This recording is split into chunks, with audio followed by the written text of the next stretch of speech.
এই যে বন্ধুরা আজকে গ্রিন চাটনি বলো আর থানকুনি পাতা বাটাই বলো করবো, বুঝলা? এই জন্য তোমাদের সঙ্গে নিয়ে তুলি, কিন্তু গাছগুলা দেখে এখন খুব কষ্ট লাগছে, জল দেওয়া হয় নাই, বুঝলা?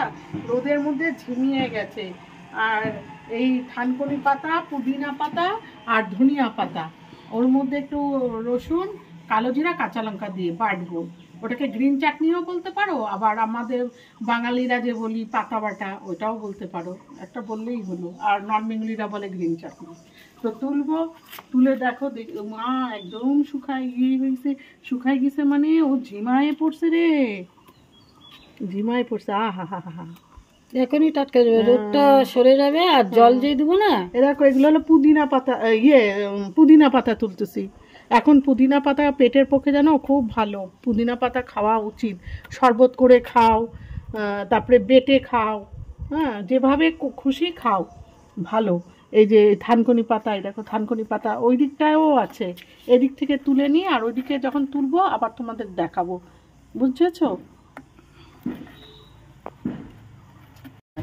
এ দেখো বন্ধুরা মুলেঠি গাছ, এ দেখো ফুলও ফুটেছে। মুলেঠি গাছ কোনটা জানো? ওই যে জ্যৈষ্ঠী মধু বলে, বাংলায় বলে জ্যৈষ্ঠী মধু আর হিন্দিতে বলে মুলেঠি। হ্যাঁ ওই মুলেঠি গাছ, জ্যৈষ্ঠী মধু হয়েছে, দেখো ফুলও হয়েছে, কি সুন্দর না ফুল। এই পাতা হলো মিষ্টি, চিনির মতন মিষ্টি, বুঝেছো? জ্যৈষ্ঠী মধু বা মুলেঠি গাছ তুমি দেখবা, এটা দিয়ে তুমি চা করো, পাতা দিয়ে ভালো একটা সেন্ট হবে, আর চিনির দরকার হবে না, চিনির সাবস্টিটিউট, আর খুব উপকার। এটা সবাই খেতে পারে, জানো? সুগারের পেশেন্টেরাও খেতে পারে। আর তোমার দোকানে তো যখন গাছটা খুব বড় হবে না, ডালগুলো মোটা হবে, দোকানে দেখবা না এই ডালগুলো ছোট ছোট টুকরো টুকরো করে কেটে বিক্রি হয় ওই তোমার নন বেঙ্গলি জায়গায়। আমি যখন রাজস্থানে ছিলাম তখন আমি ওখানে না কিনতাম মুলেঠি, ওর বয়ামে থাকতো এরকম মোটা মোটা ছোট ছোট মুলেঠি, বললেই ওরা দিয়ে দেয়। ওগুলা ছেঁচে বা পাউডার করে অনেকে চায়ে খায় ছেঁকে।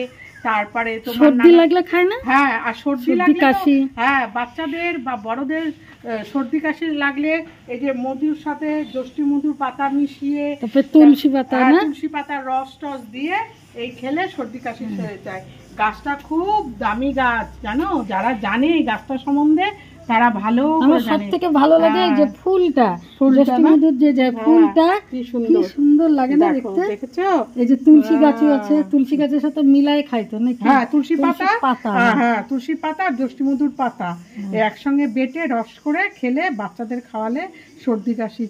একটু গোলমরিচের গুঁড়ো দিতে হয়, একটু গোলমরিচের গুঁড়ো, একটু লঙের গুঁড়ো।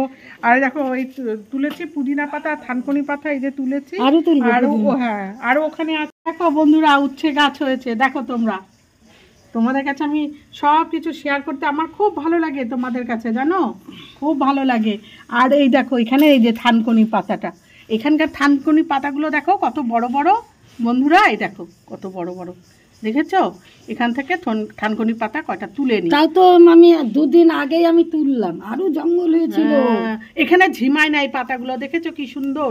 তা ওখানে ঝিমিয়ে গেছে, জল ছিল না বলে।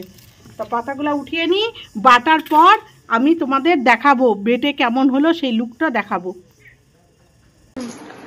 বন্ধুরা তোমাদের সামনে আজকে আবার চলে আসলাম, এই যে মেয়ের জন্য রান্না করছি, ও তো ভেজ খায় তোমরা সবাই জানো। এই যে বাঁধাকপি কোপ্তাকারি করব, বুঝলা? বাঁধাকপির কোপ্তাকারি আমি 2 রকম করে করি। এই যে এটা একরকম করে করছি, এই যে ভেজে ভেজে তুলছি, এর ফাইনাল লুক তোমাদের দেখাবো। এই যে বাঁধাকপিটা এই দেখো এভাবে চৌকো আর প্রথমে অর্ধেক করে নিয়ে প্রেসারে একটু ভাপিয়ে নিয়ে তারপরে কেটে নিয়ে সিদ্ধ করার পর স্কোয়ার স্কোয়ার করে কেটে নিয়ে এই যে বেসনের গোলার মধ্যে মশলা টসলা দিয়ে, গোটা জিরে, তারপরে আদা জিরা পেঁয়াজ রসুন একটু বাটা, লবণ হলুদ টলুদ দিয়ে গোলাটা বানিয়ে, ব্যাটারটা বানিয়ে এটা আমি বেসনে চুবিয়ে চুবিয়ে এই যে ফ্রাই করতেছি। এবার তারপরে যে করবো রান্নাটা তোমাদের কাছে ফাইনাল লুকটা দেখাবো। তাই আমি ভাবলাম এটা যখন বানাচ্ছি একটু বন্ধুদেরকে দেখাই, এই জন্য তোমাদের কাছে শেয়ার করলাম। ফাইনাল লুক পরে দেখাচ্ছি কমপ্লিট করার পর। মশলা টসলা সব করে নিয়েছি।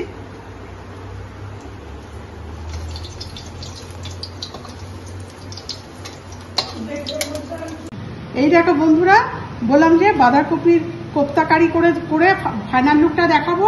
এই যে ফাইনাল লুকটা ভালো করে দেখে নাও, এই দেখো ফাইনাল লুকটা দেখেছো?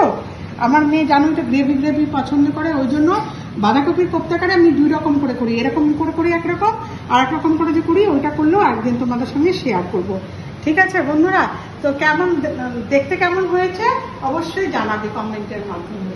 বাঁধাকপির কোপ্তাকারি করব তোমার চিলি পটল। তো চিলি পটল করবো বলে দেখো পটলগুলোকে এইভাবে কেটে নিয়েছি, এইভাবে সরু সরু করে লম্বা করে করে কেটে নিয়েছি, নিয়ে জাস্ট একটু সামান্য ভাপিয়ে নিয়েছি। নেওয়ার পর এই যে এর ওপরে এই যে তোমার কর্নফ্লাওয়ার অথবা বেসন, আমি বেসন দিচ্ছি, হ্যাঁ, আর হলো দিব তোমার কি একটু হলুদ দিব, আর একটু লবণ দিব। এই দেখো দিয়ে এটাকে ভালো করে মেখে নিব, কোট করে নেব, যাকে বলে ভালো করে কোটিং করে নিব। জানো বন্ধুরা, ওটা পড়ে গেছে, থাক। এই যে আমার এখানে কিন্তু জানো এই মশলাটা আমার মা ইউজ করতে ভালোবাসে, আর এমনিও মশলাদানি আছে আমার, এই যে মশলাদানি আছে, কিন্তু এই মশলাদানির মধ্যে অনেক মশলা নেই, ওগুলো এখনো করা হয়নি, আর ওই জন্য ইয়ে করছি। এখানে কড়াই বসিয়ে দিয়েছি, এটা কোটিং করা হয়ে গেছে। আমি রান্নাটা করব সর্ষের তেলে, দেখে না, সর্ষের তেলে অল্প তেল দিয়েই করব, কারণ কি মেয়ে আমার বেশি তেল খায় না। করব আর তোমাদের এটা করার পর ফাইনাল লুক তোমাদের দেখাবো, ঠিক আছে? এই দেখো বন্ধুরা কি কি লাগবে পটল চিলি করতে সেটা বলতে ভুলে গেছি। এই যে পেঁয়াজটা কিউব কিউব করে কাটছি, এগুলোকে সব খুলে নেব, আর লঙ্কাকে এইভাবে কেটেছি ট্যাচড়া করে, আর সিডসগুলো সব বের করে নিয়েছি, আর টমেটো এইভাবে কেটেছি। আর যা যা মশলা লাগবে যে তোমার টমেটো কেচাপ, আর এটা হলো গার্লিক চিলি সস, ঠিক আছে, আর এটা হলো সয়া সস, এই লাগবে। আর মশলা তো যা লাগবে এখানেই আছে, আমি যা যা লাগবে এখান থেকে দিয়ে দেবো, মেন ইনগ্রিডিয়েন্টস এগুলো লাগবে। এবার রান্না করার পর ফুল লুক দেখাবো। এইরকম যে আমি যে কর্নফ্লাওয়ার বা বেসন মাখিয়ে যে ভাজছি সেটার একটুখানি লুক তোমরা দেখে নাও। এই যে এখনো হয়নি, আরেকটু ভাজা ভাজা হবে, আর ফাইনাল লুক রান্না হয়ে গেলে পরে দেখাচ্ছি তোমাদের। এই দেখো মেয়ের জন্য আজকে কি কি আছে দেখো। এটা তো মেথি দানার জল, কমনই জানোই তোমরা, এই যে মেথি ভিজায় ছেঁকে রেখে দিয়েছি, মেথির দানার জল। তারপরে এই যে তোমার আছে ঢেঁকির শাক ভাজা। ঢেঁকির শাক কে কে চেনো কমেন্টে লিখবে। ঢেঁকির শাক ভাজা, এটা মেট, বুঝলে, মেটটা আমাদের মধ্যে রাখি না। উচ্ছে ভাজা, হ্যাঁ, এটা ভাপিয়ে নিয়ে অল্প তেল দিয়ে শ্যালো ফ্রাই করি, বেশি তেল দিই না, কারণ বেশি তেল খায় না তো ওই জন্য। আর আছে এই যে তোমাদেরকে যে রান্নাটা দেখাচ্ছিলাম, এই যে পটল চিলি, এই যে পটল চিলি করে রেখেছি। বাহ, দেখতে তো দারুণ হয়েছে, দুর্দান্ত হয়েছে। হ্যাঁ, এবার খেতেও সেরকম টেস্টি হবে। হ্যাঁ, নিশ্চয়ই টেস্টি হবে। এবার আমার বন্ধুরা বলবে কেমন হয়েছে দেখতে। দারুণ লাগছে, ও দেখেই তো লোভ লাগছে। হ্যাঁ, এটা করেছি। আর এই যে তোমার ওই যে পাতাগুলো তুললাম না, পুদিনা পাতা, থানকুনি পাতা তুললাম যে বন্ধু তোমাদের সাথে নিয়ে, বন্ধুরা ও বললাম যে বেটে দেখাবো। এর মধ্যে ধনে পাতা পড়েছে, রসুন, কালো জিরা আর কাঁচা লঙ্কা পড়েছে। তারপরে একটুখানি এটা নেড়ে নিয়েছি, ধনে পাতা, পুদিনা পাতা আর থানকুনি পাতা, হ্যাঁ 3টে পাতা দিয়ে বানিয়েছি। আর পড়েছে রসুন, একটু লঙ্কা আর একটু কালো জিরা, সব মিলিয়ে বেটে কড়াইতে সামান্য নামমাত্র একটু তেল লাগিয়ে একটু নেড়ে নিয়েছি, কারণ বাটার সময় জল জল হয়ে যায় তো, ওই জলটা শুকানোর জন্য। অনেকে কাঁচাও খেতে পারে, হ্যাঁ, এটা যে নেড়েই খেতে হবে তার কোনো মানে না, এটা কাঁচাও খেতে পারে, কোনো ব্যাপার না। আর এই যে ওটসের আটা মেখে রেখে দিয়েছি, মেয়ে উঠে যা করবে। এটা তো মনে হচ্ছে গমের আটা, হ্যাঁ কিন্তু না, ওটসের আটা। হ্যাঁ, ওটসের আটা এই যে মেখে রেখে দিয়েছি। আর ওই যে এর আগের দিন যে করেছিলাম ব্রেড মালাই, ওইটা খাওয়া হয়ে গেছে। আর একটা আছে মেয়ে খাবে, ব্রেড মালাই কালকে করে রেখেছিলাম, সবাই খেয়েছিল। আর একটা আছে মেয়ে খাবে। এই হলো। আর গন্ধরাজ লেবু আছে বন্ধুরা, দেখো এই লেবু কেটেছি না, বাড়ি ঘর একদম মোমো করছে, তোমরা সামনে থাকলে বুঝবে, একদম বাড়ি ঘর মোমো করছে। এখনকার গরমে এই তাঁতের দিনে না, মানে পাতলা ডাল তার সাথে এই লেবুটা না জাস্ট জমে যাবে, আর কিছু না। হ্যাঁ, এই করা হয়েছে। আমার মেয়ের গুলো না সব আমি আলাদা আলাদা করে রেখে দিই, কেন কি ও ওইসব মাছ খায় না তো। আর আমাদের যেটা লাঞ্চে হয়েছে, চলো তোমাদেরকে দেখাই লাঞ্চে কি কি হয়েছে, আসো দেখে নাও। আমাদের লাঞ্চে কি কি মেনু আছে বন্ধুরা দেখে নাও। এখানে এই যে হচ্ছে পটল, আলু আর চিংড়ি মাছ দিয়ে ঝোল, এটা হচ্ছে। আর কি কি হয়ে গেছে দেখো, ভাত হয়ে গেছে, গরম গরম ভাত, এটা তো কমন। আর হয়েছে ডাল, অরহরের ডাল টমেটো দিয়ে, টমেটো আছে আর গাজর আছে, বুঝেছো? আর আছে টমেটোর চাটনি। আর দেখছো, ও বাবা মা সরেছে। আর আছে গন্ধরাজ লেবু, দারুণ লাগবে। গন্ধরাজ লেবুটা কেন দিয়েছে জানো? এত সুন্দর স্মেল হবে না চাটনিটা, অবাক হয়ে যাবা। এই এটা করেছে।